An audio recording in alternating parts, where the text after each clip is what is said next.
Betsy gospel family presents Krupasri academy కృపవార్త.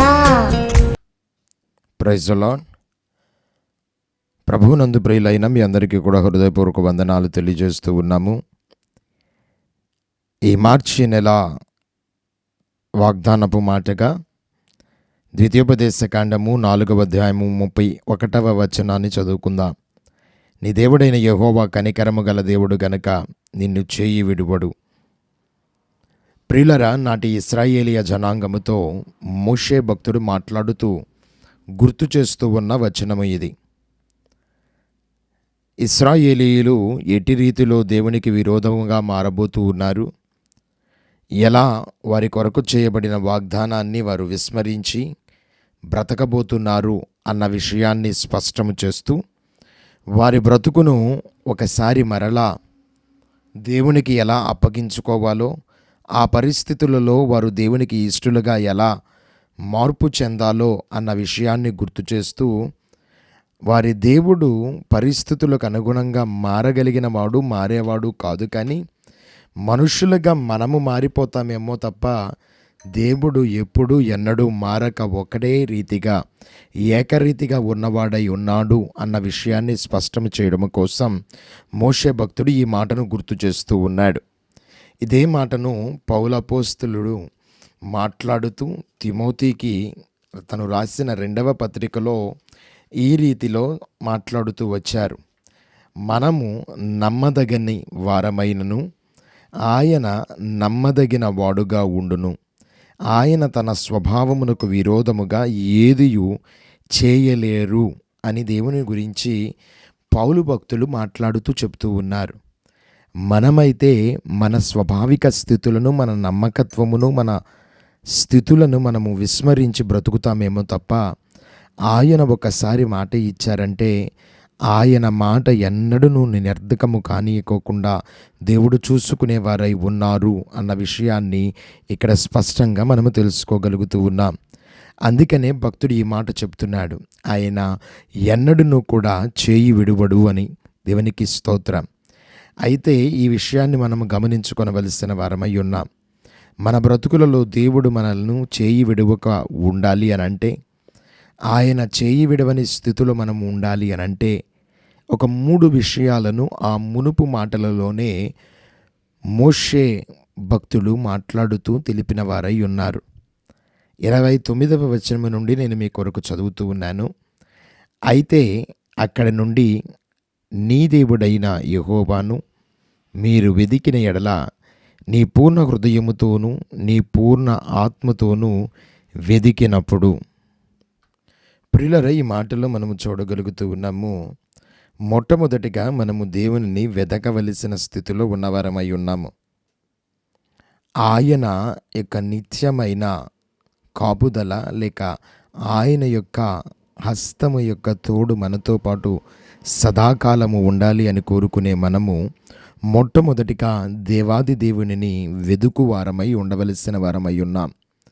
ఆయనను మరిచిపోయి విడిచిపెట్టి ఆయనను కలిగి లేని బ్రతుకులుగా మన బ్రతుకులను ఉండనీయకోకుండా నిత్యము ఆయనను వెదుకువారంగా మనము ఉండవలసిన వారమై ఉన్నాం.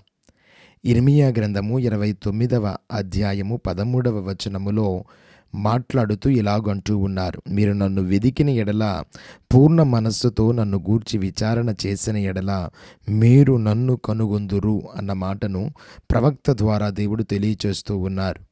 మనము ఆయనను కనుగొనగలిగిన స్థితిలో ఉండవలసిన వారమై ఉన్నాము. దేవుని యొక్క స్వభావమును, దేవుని గుర్చిన ఆలోచనను, ఆయనను గుర్చిన స్థితులను మనలో లేకోకుండా మనం ఎన్ని చేసినా కూడా అది నిరర్ధకమైపోతుంది గనక దాని గురించి మనము ఒకంత కనువిప్పు కలిగిన వారిగా బ్రతకవలసిన వారమై ఉన్నాము అన్న విషయాన్ని గుర్తుపెట్టుకోవాలి. ప్రభువు వారు కూడా కొండ మీద ప్రసంగములో మత్తయి సువార్త 6వ అధ్యాయములో 33వ వచనములో కూడా ఆయనను వెతుకుటను గురించిన మాటను మనకు తెలియజేస్తూ ఉన్నారు.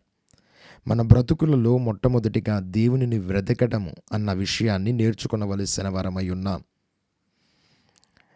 మన పరిస్థితులలో లేక మనం వెళుతూ ఉన్న జటిలమైన స్థితులలో తాత్కాలికమైన ఉపశమనముల కొరకు వెతుకులాడే వారముగా ఉండకోకుండా, ఆ బంధకములో, ఆ బాధలో, ఆ కష్టములో, ఆ వేదనలో, ఆ రోదనలో కూడా ఒక్కసారి మనము దేవుని వైపు చూడగలిగితే, దేవుణ్ణి వెదకగలిగితే, ఆ పడియున్న స్థితిలో నుండి దేవుని వైపు వెదుకుటకు మనము మనస్సును గనక మనస్కరింపచేయగలిగితే, నిశ్చయముగా దేవుని హస్తము మనము తోడయుండుట, ఆయన మనల్ని విడువక మనతో నడిచే విధమును మనము చూచువారమై ఉందుముగాక.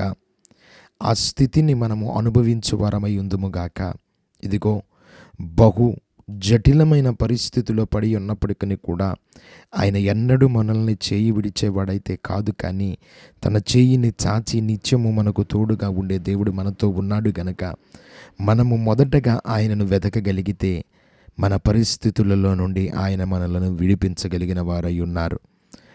కాబట్టి మొట్టమొదటి విషయము, మనము దేవుణ్ణి వెదుకువారమై ఉండాలి. అదే విషయాన్ని కూడా ఇంకా స్పష్టంగా మోషే భక్తుడు తెలియచేస్తూ అంటున్నారు. వెదికే విధము ఎలా ఉండాలో కూడా దాని గురించి ప్రస్తావిస్తూ, ఇదిగో మీరు వెదుకున్నప్పుడు మీరు పూర్ణ హృదయముతోనూ మీ పూర్ణ ఆత్మతోనూ వెదకవలెను అని ఆయన విషయాన్ని స్పష్టం చేస్తున్నారు. మన దేవాది దేవుడు మనకు ప్రత్యక్షమవులాగున, ఆయన సహాయము మనకు ఆసన్నమవులాగున, మన పరిస్థితుల యందు విడుదల కలిగించులాగున, మన బ్రతుకులలో మన దేవుని కార్యము మనము చూచుటలాగున, ఇదిగో మన పూర్ణ హృదయముతోనూ పూర్ణ మనస్సుతోనూ ఆయనను వెదికే వరమై ఉండాలి. మన ప్రాణాత్మ దేహ శరీరములన్నీ కూడా ఆయనకు ఇదిగో వెతుకు స్థితిలో ఉండవలసినవై ఉన్నాయి అన్న విషయాన్ని స్పష్టంగా నేర్చుకుని వారమై ఉందుముగాక. రెండవదిగా మనము గమనించినట్లయితే 30వ వచనములో మనకు కనబడుతూ ఉంది, తరువాత నీకు బాధ కలిగినప్పుడు అంత్య దినములలో నీవు నీ దేవుడైన యెహోవా వైపు తిరుగుము. మనము ప్రభువు వైపు తిరగవలసిన వారమై ఉన్నాము. మన బ్రతుకులలో మన ఆశలను నెరవేర్చుకోవడం కోసమని, మన ఆలోచనలను నెరవేర్చుకోవడం కోసమని మనము దేవుణ్ణి విడిచిపెట్టిన వారమైపోతూ ఉన్నాము. క్షేమకరమైన స్థితి కలిగినప్పుడు, ఆనందకరమైన స్థితి కలిగినప్పుడు, హోదా, మంచి స్థాయి స్థితి మనకు కలిగినప్పుడు దానిని దయచేసిన దేవుణ్ణి విడిచిపెట్టేసి క్షణికమైన వాటి వైపు మగ్గు చూపుతూ, క్షణికమైన వాటి మీద మోహపు పడుతూ, క్షణికమైన వాటి మీద మన సంతోషము వాటిల్లోనే ఉందని భ్రమపడుతూ, తెలియకోకుండా దేవునికి దూరమైపోయి క్షణికమైన వాటి వైపు మన ప్రయాణాన్ని సాగిస్తూ ఉన్నాము మనము. లూకాసు సువార్త 15వ అధ్యాయములో తప్పిపోయిన కుమారుని గురించి, చిన్న కుమారుని గురించి చెప్తూ, ఇదిగో తను తన తండ్రి ఇంటి నుండి ఎట్లా దూరమైపోయాడో, తను ఏ విధముగా తన యొక్క కుమారుడిగా పిలువబడే స్థితిలో నుండి తను దూరమైపోయాడో అన్న విషయాన్ని ప్రభువారు మనకు ఒక దృష్టాంతముగా నిలిపిన మాటను మనము గుర్తు చేసుకొనవలసిన వారమై ఉన్నాము. మొట్టమొదటిగా మన దేవునికి మనము ప్రాముఖ్యతను ఇవ్వడము కోసం ఆయన వైపు తిరిగే వారముగా ఉండాలి అన్న విషయాన్ని జ్ఞాపకం చేసుకోవాలి. తప్పిపోయిన కుమారుడు, ఇదిగో నా తండ్రి ఇంట అనేక మందికి సమృద్ధి కలిగినదిగా ఉంది గనక, భోజనం ఉంది గనక నేను ఆ ఇంటి వైపు తన మనస్సును ఏ విధముగా అయితే తిప్పాడో, ఒక్కసారి మన మనస్సును మన దేవుని వైపు తిప్పగలిగితే, ఇదిగో నా తండ్రి ఇంట పరిస్థితి బాగోకపోయినా సమాధానముతో ఉన్నవారై ఉన్నారు. ఇదిగో ఆర్థిక పరిస్థితులు బాగోలేకపోయినా కూడా సమాధానముతో నా తండ్రి ఇంటిలో కొంతమంది బ్రతకగలుగుతున్నారు. వారి బ్రతుకులో కొరత ఉన్నప్పటికీ కూడా ఇదిగో నెమ్మదితో బ్రతకగలుగుతున్నారు. వేదన ఉన్నప్పటికీ కూడా ఆయన సన్నిధిలో సంతోషించగలుగుతూ ఉన్నారు. కష్టపడుతూ కూడా ఆనందంగా ఉండగలుగుతున్న వారు ఆయన సన్నిధిలో ఉన్నారన్న విషయాన్ని నువ్వు వివేచించి తెలుసుకొనగలిగినట్లయితే, ఇదిగో లోకములో నువ్వు బాధపడడం మానివేసి, లోకములో రోధించడం మానివేసి, లోకములో నీ స్థితిని బట్టి నువ్వు ఇంకా కృంగిపోవడం మానివేసి, నీ మనస్సును ఆయన వైపు త్రిప్పిన ఎడల, ఇదిగో ఆయన వైపుకు నువ్వు చేరగలిగిన ఎడల, నీ స్థితిని మార్చుటకు దేవుడు సదా సిద్ధముగా ఉన్నవాడై ఉన్నాడు.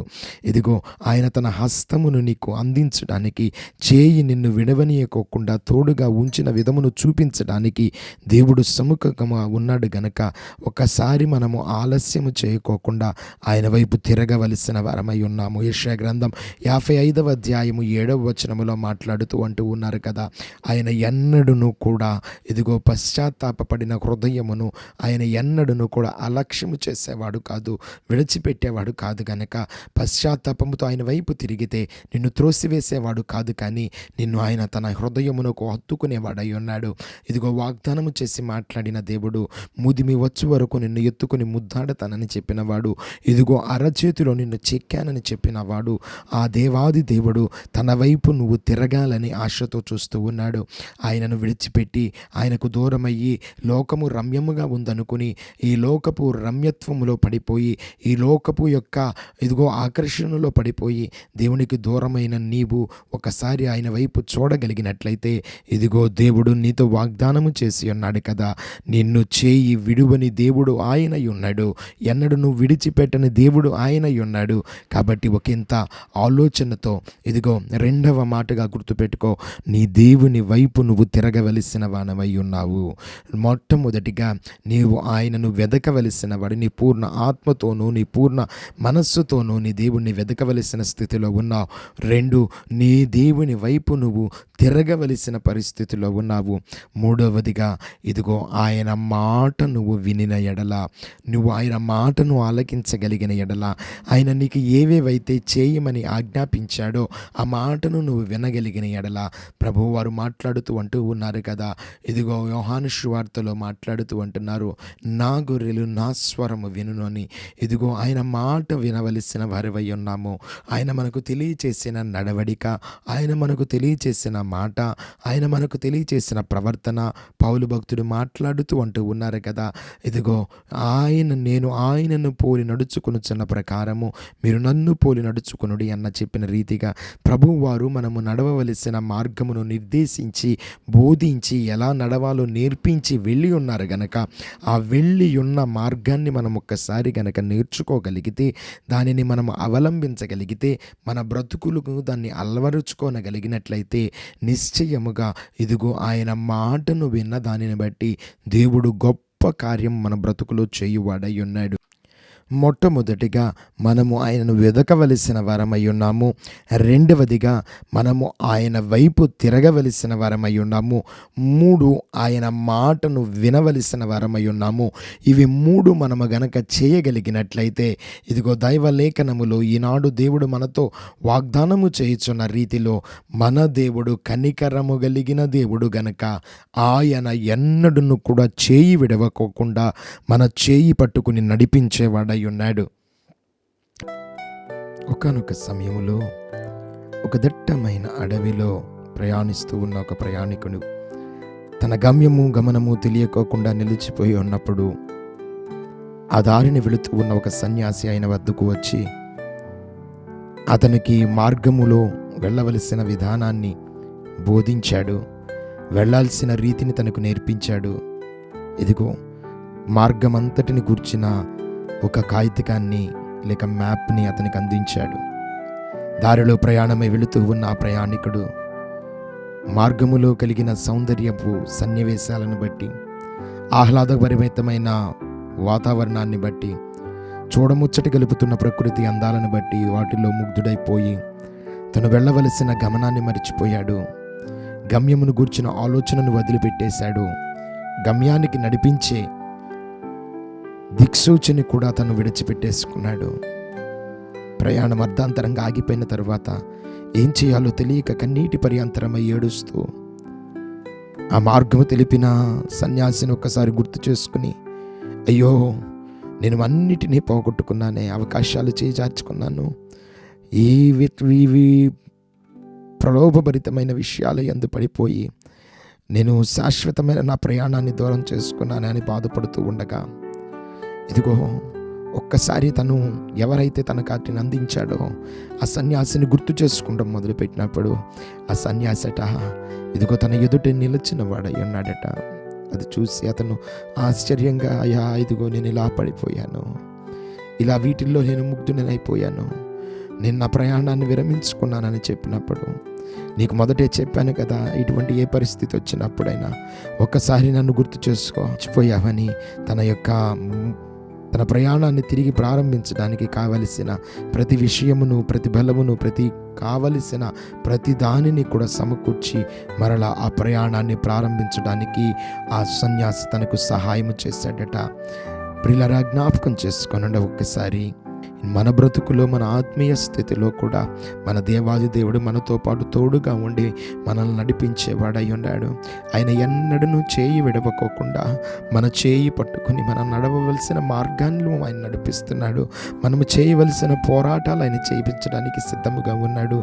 ప్రతి విషయం యందును మనల్ని విడువక, ఎడబాయక మనతో ఉండడానికి దేవుడు తోడుగా ఉన్నారు గనక మనము మన ప్రవర్తనను మార్చుకున్న వారమై, మన స్థితిని మార్చుకున్న వారమై దేవుని కార్యము జరుగుట కొరకు మన బ్రతుకుల్లో మనము పరివర్తింప చేసుకునగలిగినట్లయితే నిశ్చయముగా దేవుడు మన చేయి విడువక నిత్యము మనల్ని కాపాడి మన పితరులకు చేసిన వాగ్దానము మనలో నెరవేర్పులో ఉంచును గాక. ప్రార్థన. గనుడవైన తండ్రి, నిన్ను స్తుతిస్తూ ఉన్నామయ్యా.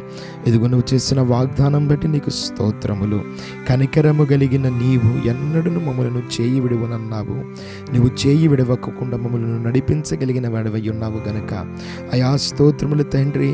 మేము ఈ లోకములో చిక్కబడిన వారమై ఉండకోకుండా అయా నిన్ను వెదుకువారమై ఉండగలుగుటకును, నీ వైపు తిరుగువారమై ఉండగలుగుటకును, ప్రాముఖ్యముగా నీ మాట ప్రకారము నడవగలిగిన వారమై ఉండుటకును కృపను అనుగ్రహించండి.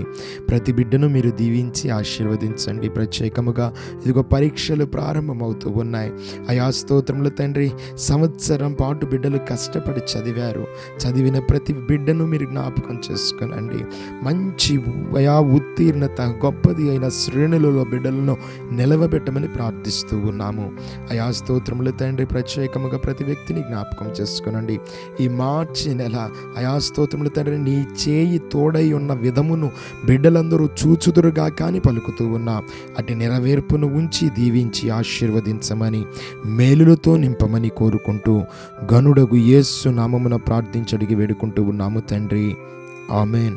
దేవుడు మీ అందరినీ దీవించి ఆశీర్వదించి శాశ్వత కృపను మనందరికీ తోడు చేసి ఉంచును గాక. Thank you everyone.